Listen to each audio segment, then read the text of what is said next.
welcome everyone. Now, how many of you in here have so far today used a takeaway cup of coffee or tea? So that's pretty much everyone in this room. And of course, we're not alone in that. The usage of disposable cups is a huge market, and it's growing because it's very convenient. Now, there's just one big problem with that, and that is that it's really bad for the environment. Most of us know that plastic is bad for the environment. But what about cups like these? Because they're made of paper, right? So is that also bad for the environment? Well, let's look at some numbers. So at INSEAD alone, actually, every day we use enough paper cups to cut a tree. In the US alone, 6.5 million trees are cut every year. And for every single cup that was made, 30 liters of water was used in the process. Now, these cups, because they're made of paper, they're actually not naturally water resistant. So they have a plastic coating on the inside that makes it water resistant. And that makes it take 20 to 30 years for these cups to be decomposed in nature. So the cups that we just used today are going to be decomposed maybe in 2047. Less than 1% of these cups are recycled today, and we use collectively in the world 10 billion cups every year. So it's a huge problem because we are destroying forests and we're creating massive landfills. Now, we have a solution for this, which is Puraleaf. Puraleaf is a disposable cup that's made of 100% bio-waste. So they're made of naturally fallen dry palm leaves that grow in India. These are abundantly available because 90% of these leaves today just goes to bio-waste, so they're actually not used for anything. So we can create our cups without cutting any trees. Now, the technology of using these leaves is something that's been done for centuries in India. Actually, one of the ways they use it today is that they take the leaves to take water from wells. So it's something that's naturally water resistant. It doesn't need a plastic coating, so it's also heat safe. And the production process is very simple. So we can actually use 92% less water in our process and cut the carbon footprint by 76%. Now, because it is made of 100% bio-waste, it's also degradable within 90 days. And the compost can, of course, then be reused in farmland or in gardens. So this is the idea of Puraleaf. It's based on a circular economy, meaning that what we take from nature, we would also be giving back, but without adding any toxins. Now, this is our mission. Act, empower, and sustain. So we want to save the planet, one cup at a time, and we want to reduce our footprint and empower local farming communities while doing so. There are a few other alternatives on the market today to paper and plastic cups. It's mainly sugarcane and corn fiber. Now, unfortunately, there are some problems with these alternatives. So sugarcane, for example, is not water resistant naturally, so it does need a coating, making it less degradable, and it is not microwave safe. Corn fiber is not made of bio-waste, so it's actually using corn, which is a supply of food, so it's competing with the food supply. Puraleaf and using these palm leaves is an alternative that would solve all of these problems. Our business model is that we would have a manufacturing plant in India, where in our first year we would be able to produce 6 to 8 million cups, and it would cost at a cost of 12 cents per unit, a full total cost.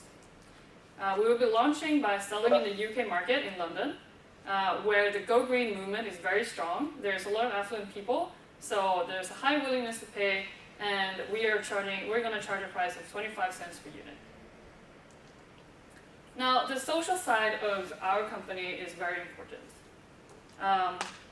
The average Indian family today earns $130 per month. Now, in our first year, we are going to employ 80 women from local farming households, and this would increase the average household income by 120%. We would also be buying these fallen dry leaves from farmers, and this would increase their household income by 30%. Now my colleague Kat is going to talk to you about the market. Thank you. So by now you probably recognize that Puraleaf is a great socially responsible idea. But what we want you to understand, it's also a great business opportunity. So as Leilei mentioned, we'll start with the London market, where 400 million cups are used every year. We Our aim is to acquire the top 1% of that market, which represents 4 million cups, and we'll do that by targeting high-end coffee shops and bakeries. Following that, we will employ a similar strategy and expand to 6 similar cities, such as New York, San Francisco, Vancouver. These markets together represent 20 million cups per year if we also acquire the 1%. After this, we also want to partner with mass brands like Starbucks and Costa Coffee, and of course expand our product line to offer other takeaway products such as boxes and plates. Our marketing plan is to focus on the eco and go green segment. Our cause really resonates to these customers, and our goal is to share a story and build the Puraleaf brand. We'll do this through education and awareness by doing social media campaign, viral videos, a targeted media campaign, and also have a strong presence at food and packaging industry trade shows. We also aim to do trials at coffee shops that have high traffic, and also educate the coffee shops that will be carrying our products for them to be able to pass on our story to the end customer. Where we are now. So in terms of our product, we've been to India. We've identified a land where we will set up a manufacturing facility. This will cost $240,000 and will allow us to produce a capacity of 6 million cups. We've also partnered with an agricultural college in India who's helping us develop the product. In terms of the market, we've spoken to coffee shop owners in both London and Singapore, and they're already very excited about our product, and we've even received some letters of intent from them. And we've also partnered with a branding and digital marketing agency to help us on that front. So last time at the semifinal, we presented to you prototype 1, which Sushant is passing around right now. Since then, we've moved on to our prototype 2. Unfortunately, we weren't able to ship it in time, but prototype 2 fixes some of the problems that prototype 1 had, which was leakage at the joints. So now we've produced a prototype which doesn't have any joints, and it's completely functional. It doesn't leak. And so the next step is to make this more aesthetically pleasing before putting it onto the market. We've also started a degradation experiment just to compare how our product does compared to plastic and paper and other cups. And so far it's been 20 days, and our product has started to decompose already, whereas the others remain unchanged. So first we need to win the IVC. This will allow us to get our product market ready and continue moving forward with our prototype and working with the agricultural colleges. Then we will be able to move on to fit and validation and optimize our product as needed. And then ramp up our sales and marketing efforts and approach these high-end coffee shops and eventually raise additional funding. This represents our 3-year financials.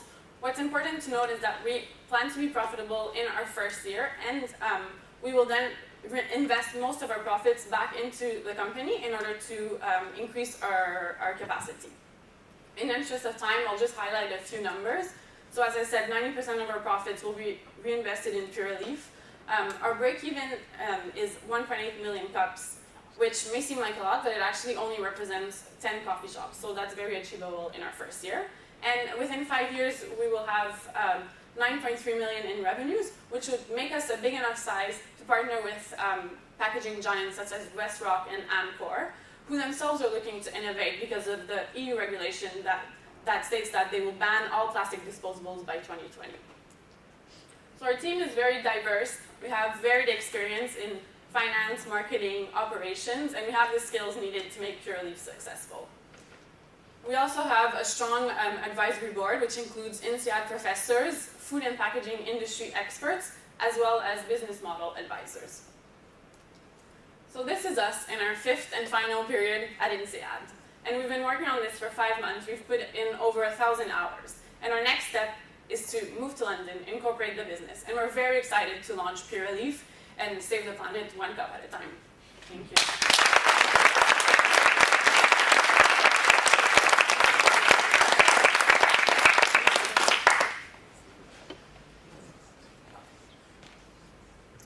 Thank you. This was super interesting. Very happy to see more clean tech ideas. My concern is the size of the cup, though. I mean, you know, if you go to Starbucks or a typical coffee shop, you need a larger cup, and you also need a lid. And you know how expensive it is in the US, for example, to steal a little bit of hot coffee on anyone, because that could cost you millions of dollars in the settlements, right? Have you experimented with lids, and how can you make the coffee cup larger? Yes, thank you for the question. I'm glad you asked that.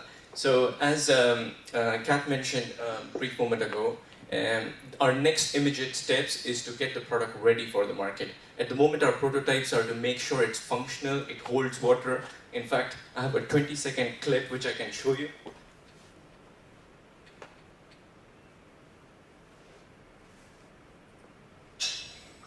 So this is hot boiling water into our prototype 2.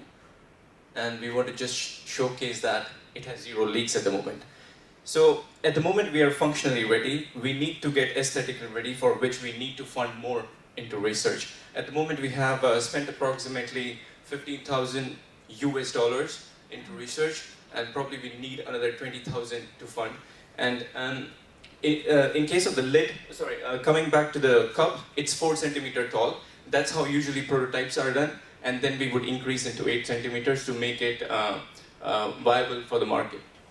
In terms of the lid, we are experimenting with a couple of things. One is, there is a cornstarch polymer, it's called as a PLA, polylactic acid lid, which decomposes in about 2 years' time. So it's better than what we have optionally, but I think in the future we need to find more resources. So that would be the next step. So we would continue our research effort to find a lid as well, which is highly decomposable. Yes, so very exciting. I just have a question. So at Accenture, we are doing a lot of sustainability projects, and one of the main concerns that we have, typically we've been working for Danone for the last 2 years in order to make the plastic sustainable, is how much the end customer is ready to pay for this sustainability. Yeah. You're proposing to increase the price by 5 times of the cup. How much is it going to represent of the total cost of the coffee shop for the coffee plus the cup? Okay, I'm not sure the slide is pretty clear, but first of all, we did some research in the market, and to affluent people, I must say, and they're ready to pay up to 40 cents a piece for a biodegradable solution which they know is going to benefit the environment.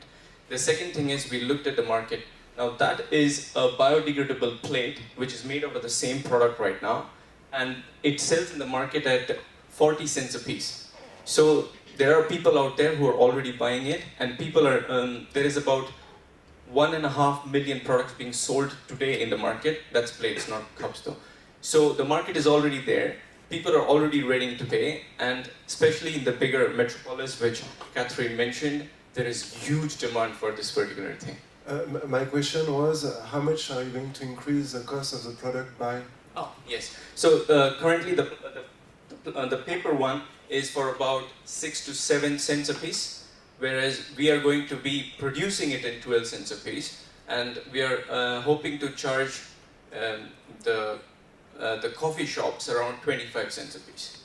But I think the idea here is to carry it on to the consumers, because they are willing to pay, as we said in the survey, over 40 cents per piece. But if this would mean that they would have to pay 20 cents extra, so for a coffee that already cost them, let's say 5 USD, they would be paying 5.20 instead. So that is not a cost that's 5 times more, right, for them. And part of our marketing strategy is really to create the brand around it, so people will start to ask for it and recognize it. And also what's important to note is that Starbucks actually gives a rebate of 25 cents to customers if they bring their own mug, so they do have some room to play with. I had a review of your financials, and I have to say I'm still looking and trying to understand. Revenue, we are growing from 400K to 600K to 800K, so I guess it's per unit. So can you, it's not in the paper, how do you make money, how do you scale up money-wise? Okay, so, yeah, sorry. So the financials, the first 2 years is based on our first manufacturing plant, which has the capacity to about 8 million. We reinvest the money to start a second plant in the future, which would give us a capacity to increase to 20 million and in the future 34 million, which gives us a lot. Sorry. Okay, so we have a margin of about 30% EBITDA margin, which gives us a good amount of money to reinvest and expand as we wish. Okay. Okay. Thank you very much. Thank you.